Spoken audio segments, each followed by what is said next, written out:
I actually don't think it can be overstated, guys, that there is a poll. And look, people, because I posted this on my Instagram, people were like, nah, Sydney polls don't mean anything. Maybe you're right. I mean, I would ordinarily agree with that because all of them have different leanings and it depends on what your sample size is. There's all these factors that go into it.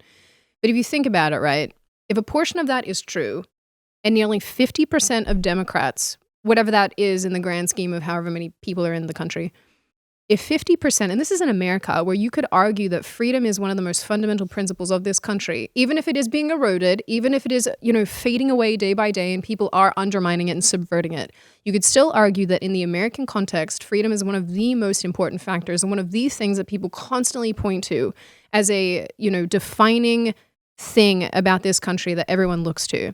If even in this country, 50% of the opposing side want to basically gulag you, and I don't say that to be hyperbolic, if they could put you in a gulag, guys, and throw sticks at you and have you shot against the wall, I'm betting you anything in the world that they would. If this is happening in this country, think about the sentiments abroad. Think about how many Aussies would sell out their fellow Aussies and put them in a gulag or take their kids away because they're not getting vaccinated. I would love to know. Oh, for that Avi clip you gave us from Fox News, I went and just read some of the comments. Yep. Not great for the people of Australia. They were a little too on board. Yeah. I know. I kicking see him these out. things and I'm like expecting to go to the comments and be like, oh, Nope. everybody's going to be shitting on this person. And then I look and I'm just like, no, Aussies, What? I don't know what it is about Australia.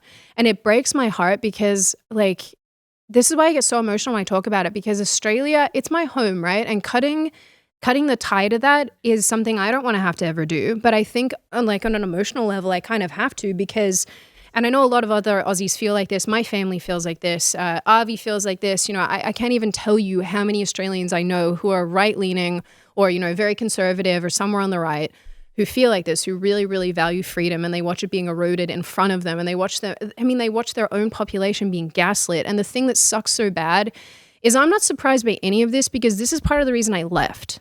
I felt like I was living in a country of people who I simply had nothing in common with. And I wanted to jump in and be like, no, this can be better. Like our lives can be better. We can have less regulation and we can do what we want to do and we can not be taxed into oblivion and not have everything be so challenging. And also is because, there's 27 million people or thereabouts in the country. Things are very chilled out. Honestly, the Aussie life is pretty chill, pretty easy, pretty straightforward. You work for someone else, you go home, you have your beer, you put your feet up, you say hey to your wife, you give your kids a cuddle. Life is good, But I don't think Aussies value anything besides being able to drink their beer and go to the AFL. I really, really, really don't think they do. And Aussies get mad about this. And it's so weird. They get so butthurt when you call them out and you go, your country kind of sucks, man. Our country kind of sucks a little bit or a lot right now. And they think this is normal. They think that not having freedom is normal because they would rather give it away to the government and be like, oh, protect me, daddy government, than stand up for themselves. And it makes me sick, honestly. If you enjoyed this video, hit like and subscribe to our channel so you'll be sure to see similar videos from BlazeTV with the added bonus of signaling YouTube that your voice and opinion still matters. And if you're looking for more great conservative content, check out one of the 2 videos suggested here.